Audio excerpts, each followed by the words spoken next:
Ken. Welcome to the show. Thank you, Amy. Yeah. So can you share your journey with us? And how did you become an executive coach? Yeah, so my journey's, it's a little interesting. It's very linear. So I graduated at West Point in 1996, and then I spent 13 years as an infantry officer in the Army. So had a lot of fun with that. I was a mechanical engineer major by degree at West Point, but didn't really, engineering never, it was like fun to do, but it wasn't anything that was like, oh, I want to be an engineer. And so after 13 years in the Army, I got out. I got offered a job in the oil and gas industry. So I was drilling wells in the Gulf of Mexico on big oil rigs and ships. Interesting experience, completely new, had no idea, what I was doing. But what I did realize in that time was that this is not what I want to be doing. I was not happy. I didn't enjoy it. It was interesting and fun work, but it just wasn't, it was individual contributing work, and it really wasn't leading people. And that was what I realized I missed. So then I took a job as an engineering manager for an oil and gas service company and was then leading engineers. So I got to put my engineering degree to work a little bit, leading engineers. And that was a lot of fun. I really learned a lot. It was my first leadership experience outside of the military. And I figured out that I had to unlearn a few things that the military taught me, but that was just the way life goes. But it really gave me a chance to understand, well, how does the business world work? How's the rest of the world work, as opposed to just how the military worked? And I did that for about 7 years. And throughout this time, I knew I wanted to do leadership development as a profession and as a calling and as a purpose. I knew that was the parts of my job I always enjoyed the most. I loved developing people. I loved spending time with them. I loved giving them goals and watching them grow and teaching them new things. And when I was in the Army, I got a chance to go to Columbia University and I got a master's degree in organizational psychology. That was when I first understood that companies pay people to do this stuff for them. And it was a cool revelation. You didn't realize that in the Army, you always did it yourself. And there were some schools, but it was the most part of your responsibility. So I was like, wow, this is new to me. So it took me a little while to figure out like how I wanted to do that and what that looked like. And I found another service academy graduate who had started academy leadership about 22 years ago. And this was about 6 years ago. And I was talking with him, and I was first looking for a job. And he's like, we don't do jobs. That's not how we're set up. He says, well, tell me more about it. He says, we help you grow your own business. And I was kind of like, all right, tell me more. So I talked with him a little bit, and it took me a little while to figure out how I wanted to do it and to set up my business the way I needed to. But I found Academy Leadership and I partnered with them, and they had a phenomenal program and I loved their program. So that's how I started doing leadership development and started growing my own company from that partnership there. So how do you use your background in the military to help leaders in business? The military is a phenomenal leadership laboratory. It really understands that leadership is the heart of success, and it emphasizes leadership and leadership development.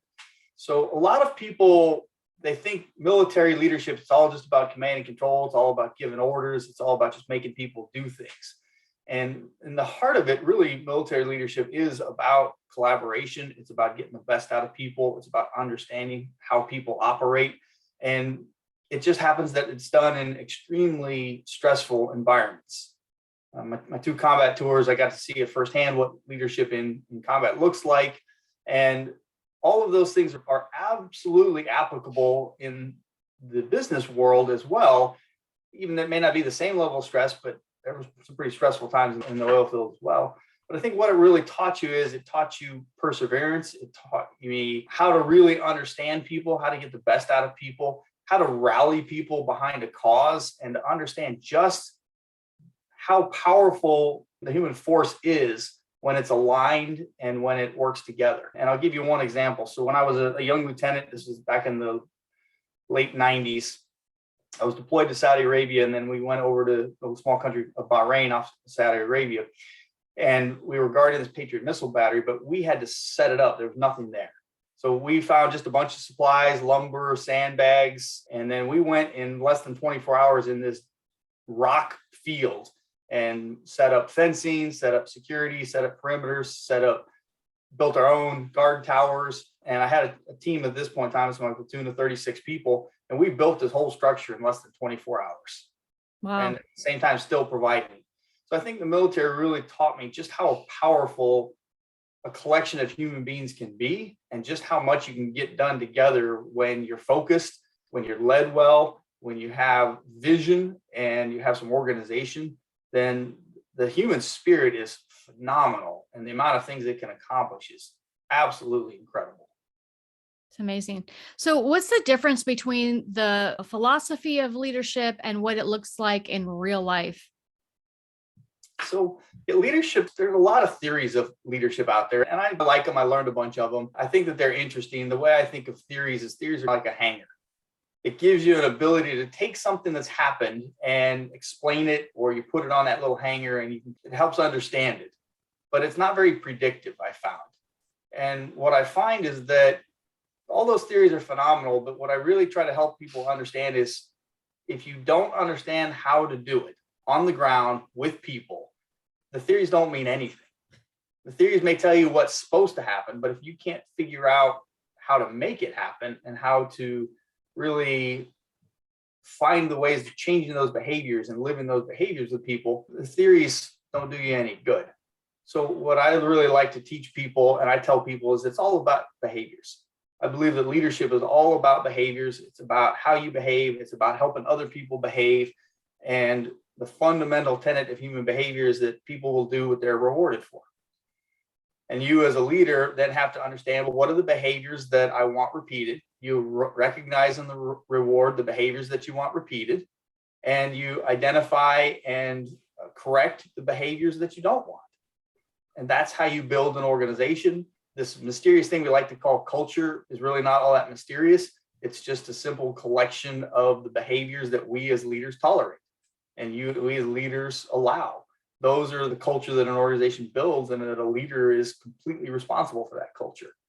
And so that's what's really that boots on the ground, and that's what it's really about and looking like in real life versus, yeah, the research says that if you do this, it works. Well, that's cool. But if I can't make that work in my organization, then does that do me any good? Yeah. So what do you find are the top frustrations leaders are dealing with right now? And talking with leaders, there's two things that I find that leaders are really struggling with right now. The first one is delegating. Leaders are having a really hard time right now delegating, and it comes from a couple of different reasons. Part of it is that they don't trust the people that they're working with. They're not willing to take the time to train them. They're not willing to put the energy in that it takes to really set up and delegate effectively. They struggle to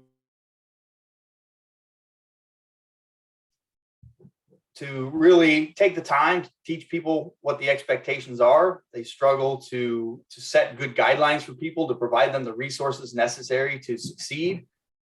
They struggle to be willing to let go of things. A lot of times leaders feel like the more they hold on to, the more power they have, the more necessary they are, which is actually really counterintuitive. The way to gain more power and influence as a leader is to give more things away. To actually delegate more is actually more effective. You grow your team, you grow the responsibility. And there's something very powerful when a person says, hey, Amy, I need your help here. This is what I need you to do. There's a tremendous amount of power and a tremendous amount of value in reaching out to people and encouraging them. And sometimes leaders feel like my team already has too much to do, or I don't want to put more on them, or they can't do it as well as I want them to. Those are all just really hurdles and obstacles that leaders have to overcome. And that's the beauty of leadership development, is that those are behaviors that leaders can change. There's nothing in there that they can't change. They can learn to let go of things. They can learn the value of growing their team. They can learn to train and teach people and give them better instructions and provide them better feedback. Those are all learnable skills. But delegation is one that leaders are definitely struggling with. Yeah, I hear that a lot as well with even the business owners that I work with. It's really is tough. Yeah, and some of it's pride, and some of it's your baby, and some of it's some people just naturally hold on to things a little bit harder. That's harder for them to let go of things. It's harder for them to let other people do things. Unfortunately, if they can't do it, then generally their organization doesn't grow and they continue to struggle.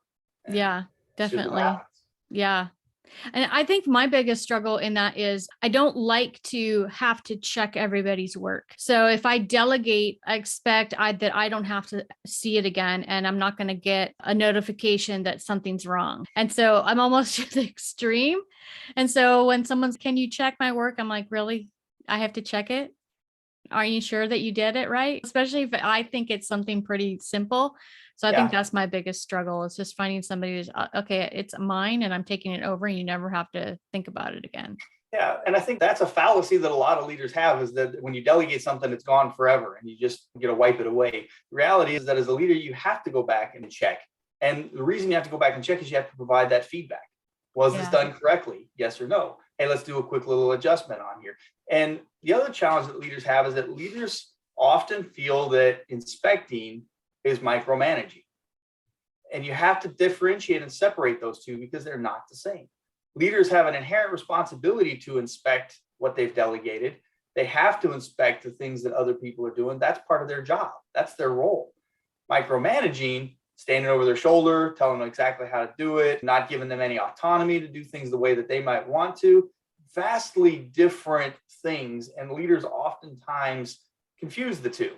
And that's a mental challenge that they have, is that it's okay. Like when your person comes back and you give something, say, hey, can you check if this is right? Well, you probably only have to do that the first time, because then after that, they know that it's good. They're just looking for some feedback to make sure that they've done it right. So it's time well spent. It's not a waste of your time. It's time well spent. It's an investment in time to check and provide them feedback. Yeah. So how can you hold people accountable on your team? Yeah. Accountability is the second thing that I think leaders are struggling with right now. And I look at a system of accountability with 4 parts in it. So number 1, you have to really clearly establish the expectations. Number 2, you have to confirm that the expectations are understood and agreed upon. Number 3, inspect. And then number 4, provide feedback. And as I go a little deeper into those, the clear expectations, that's could be their job, their roles, their responsibilities, what the outcome is supposed to look like. Part of that goes into delegating as well. As, are you clearly establishing what you want? Are you confirming what it looks like? Are you showing them what the big picture is? We oftentimes think that we are giving clear guidance and that the expectations are understood. But what I've found is that if you don't get a good brief back or back brief, if people don't tell you what they've heard, if people don't confirm what your expectation is, then we're often disappointed. And it's really not that they didn't understand. It's that we didn't confirm that they understood it the same way we wanted them to. So spending a little bit of time and making sure that those things are understood is important. And the other thing, step number 2, talking about making sure that the expectations are agreed upon, there's a big difference between understanding the expectation and agreeing to the expectation. And oftentimes as leaders, we just make sure that they understand the expectation, but they walk away from it saying, yeah, that ain't gonna happen. You set an expectation that's unrealistic and they're like, yeah, no, it ain't happening. So you're automatically set up for failure because they've walked away with them not agreeing. And the technique I try to teach leaders in that is instead of telling somebody when you need something, tell them what you need, then ask them the question, when can you have this? Now, if their answer is within the time frame you need, great. You guys have both agreed that's the expectation and they've agreed upon. If they say, hey, you need it in 3 days, and they say, well, I need 5 days for this, well, then you have a phenomenal opportunity as a leader to ask the follow-up question is, what would it take to get this done in 3 days? They may say, I need some extra help. I need these people. I need these resources. I need this or that. And then you as a leader have the opportunity to say, okay, yes, 3 days, this is more important to me than the other stuff. Go ahead and do this. Or they may say, you know what, those are important. I guess I need to change my expectation to 5 days. There's a massively powerful interaction that you have when you ask the question, when can you have this, versus dictating, I need this by here. It's just a small change in there in the way you phrase it and the way you present it has a huge impact on what you get. Yeah, definitely. Yeah. So is it possible to be too friendly with your team? I don't necessarily think it's possible to be too friendly with your team, but there are definitely certain things that you have to be mindful of. And as I go back to behaviors, it's important that you understand your team, you understand who they are, you understand what motivates them, what drives them, what they like. Those things are very important, and spending time to learn those things about people are important. I think that spending time with your team members outside of the business place, I think that's valuable. Lunch, I'm okay doing drinks and stuff like that. It was an interesting change from the military, because the military, that was not allowed. Like, you didn't do that in the military. And I've had to learn in the business world that, you know what, there's some value in doing those things. The only way you can get too friendly is if your behaviors are inappropriate. And if you're doing things that are contrary to the company's values and you're there with them, it makes it awfully hard to then hold them accountable for those behaviors when they just watched you do it yourself. So if you're doing inappropriate things, if you are setting a poor example and that's what people are seeing, that's clearly not going to help you lead anybody. But being too friendly, getting to know people, I don't think that's a problem. And the military, you really have this image of people being really stern, and a lot of times they are, and drill sergeant ideas and people yelling, and you see the movies and stuff. And the one thing, even in the military, that I found was that I'm never good angry. Some people are good angry and they're effective and they can get their points across. I never was. So to me, I will always be friendly and ask a question, say, hey, can you get this? I need this. Can you get this done for me, please? And I ask it in a pleasant way. But I think my team always understood that it wasn't a request that they could ignore. Just because I'm being polite about it doesn't mean that it's not important and it's not required. And if you go through that accountability system and you inspect and you hold people and you give them feedback, then they understand that. But I don't think it is possible to be too friendly. It's only possible to do bad behaviors being friendly. Can you share some of your client success stories with us? Yeah, I'll share 2 good stories with you. It is very common that the best person at a job oftentimes gets promoted to being a supervisor. Sometimes they're not always successful at it. One individual is a phenomenal salesperson named Jordan Pritt, is for a company called GCC. And he sales out of this world, best salesperson that they had. And they promoted him to being the sales manager and eventually the vice president of sales. Now, oftentimes these are very challenging struggles. The things that make you successful as a salesperson generally don't make you successful as a leader. A lot of times you have to unlearn a lot of things that you learned to be successful and to be successful in new adventures. And Jordan took to it beautifully. He really understood that, okay, I have to change the way that I'm working, because what made me good as a salesperson won't make me good as a sales leader. He was really open. He was very aggressive, but he turned that aggressiveness into, how do I be aggressive towards helping the rest of my team instead of going out there and getting the sales themselves. So for him, he really understood the difference between those 2 roles and what he needed to be successful for those. So that was one of, as an individual, he went through my leadership course, did some coaching with him, and he understood and went through a lot of tough transitions for him, because he, like a lot of great salespeople, their identity is tied up with how well they're able to sell. So for him to find a new identity and to accept that new identity of, I need to be a facilitator and a helpful for everybody else and to be a servant for everybody else, and that my success isn't going to be dependent upon my hustle, but upon my teaching and my interactions and my development and my growth of other people. Things that he had never had to do before, never had to be responsible for.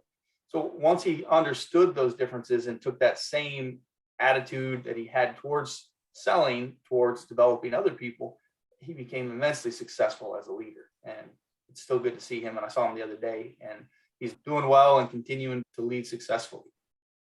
So Jordan was an individual success story. And I think that at an organizational level, custom data processing has been one of my clients that has gone from their small family-owned company, about 150 people, and the son and the daughter of the founder are now currently running the company. And they've always been a very successful company. They run programs that administer WIC programs, the Women, Infant, Children programs, for 42 states and 18 other entities out there. They were a great company. They continue to serve their clients well. And they had just they got by, but didn't necessarily understand or know how. There wasn't a lot of organization to it. So they went through a program. They had 20 of their leaders that went through a program together. And they all wrote personal leadership philosophies, and they all grew and went through this program together. And I went up to Chicago to see them a couple months ago and see how they were doing.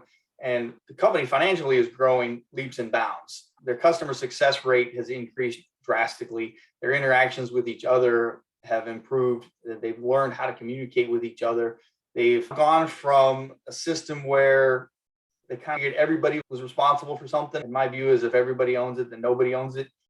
To really understanding a single person of accountability and having one person that owns something and everybody else is supporting it, but at least identifying here's the one person who owns this. And that was a huge change for them. But once they embraced that idea, and it took them a while to embrace the idea, and it took them a while to practice this. But after a year of practicing it and being diligent with it, their on time of their projects has increased. Their error rates that they've gone from the programs has decreased, and they've just really grown leaps and bounds through learning how to lead and lead each other better. So that's the second success that I wanted to share. I love that story. So what's your truth that has gotten you this far in your journey? Well, there's a couple of truths, I think. And the one that I think is from a professional standpoint is that leadership matters, that leadership is important. We spend so much of our time either at work or in some other, wherever we're at, that we can make the world a better place by being a better leader. And if we really focus on being a better leader, everybody else around us is a little bit more productive, they're a little bit happier, and that we have the ability to change the world simply by changing the people that are around us.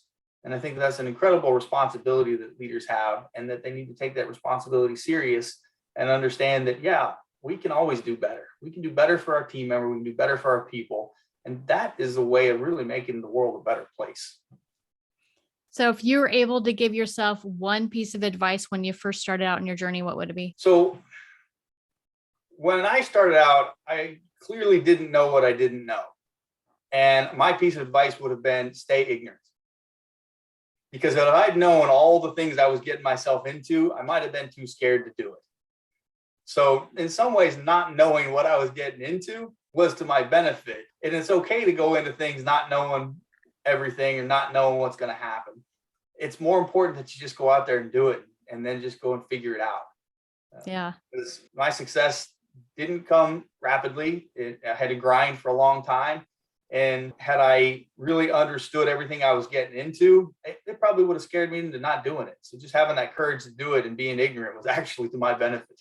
Yeah, I like that a lot, especially when you're first starting out, because it takes a lot of faith. And I agree. I look back and I think, man, I've had to work hard. If I would have known I was working that hard, I probably would have taken the easy way out. My dad did give me the advice before I started. He says, hey, don't worry. You can work 40 hours for somebody else, or you can work 80 hours for yourself. So he did warn me in advance when I was starting my business, because he was a business owner too. Yeah. Because the work never stops. You really do have to choose when you're going to stop working versus being bored at work. I spent so much time in the corporate world being bored and not having enough work, and people not being able to keep me busy. And now it's, I can't keep. So yeah. Figuring out what's important, what are the priorities, how do you need to spend your time, what are things that you can figure out another way of doing them, how do you get a little bit more efficient. And really, I look at it as a business owner, I focus on two things: revenue and relationships. Yeah. If what I'm doing doesn't significantly contribute to my revenue or my relationships, I have to stop and ask myself the question, why am I doing it? Yeah. Those are both equally important, because your relationships matter. And I am not a money hungry individual. I consider myself a servant. And the way I had to look at it for me was, I don't sell anything. There's people that I can help, but they're not going to find me. I have to go out there and find the people I can help. Yeah. And so when I looked at that service mentality and I said, all right, now I need to go find people to help, that's ultimately going to lead to the revenue, but I'm not chasing the revenue. I'm chasing people to help. I focused just on building relationships, and it was the smartest thing that I could have ever done. And it's interesting because some of my competitors were focusing on cold emails, which flopped. I had other marketers come to me and be like, what are you doing? Because I had so much success. And I was just building relationships with people, whether or not they wanted my services or not, because everyone always knows somebody. And that was my mentality. There was actually somebody gave me a figure that he said, it takes meeting 2,000 people to find 15 that are ready to buy your services and need your services now. And it's true across the board for any business. And I thought about that. I'm like, okay, that's all I needed. I needed a figure. So I thought, I'm going to build relationships with 2,000 people a month. And that was my target. And I did it for the first 2 months. And that was enough. to keep me busy for a long time. And it was true. The numbers definitely worked out. But I built relationships versus trying to sell to 2,000 people, I got a lot more referrals and that sort of thing. Yeah, that's what I'm looking for. The referrals are the ultimate source and the right source for building the business. And if you take good care of the people that you have and you provide value service to them and you treat them well, then it feeds itself. It's a self-licking ice cream cone is what I like to call it. Yeah, definitely. I love it. If there are individuals that would love to work with you, what's the best way to contact you? The easiest way to contact me, you can reach me at ken@belairleadership.com, BELAIR. So small, quick story on that one. So I named my company Bel Air Leadership after the first car I ever owned. It's a 1957 Chevy Bel Air. Still Nice. owns to this day. So Bel Air like that, not like the city. ken@belairleadership.com, or you can call me at 281-698-7902. Perfect. I'll put your website down below. Ken, thank you so much for coming on today and sharing your expertise. You bet, Amy. Had a great time. Thank you very much, and appreciate all the podcasts that you're doing and all the great people that you're connecting and all the energy that you're putting in there. And you're really helping out a lot of people. So thank you very much for everything you're doing, Amy. Yeah, definitely. Thanks for coming on. And if you're listening, you want more information about this podcast and upcoming shows, you can visit acalltothrive.com. Thank you, everyone, and have a wonderful week.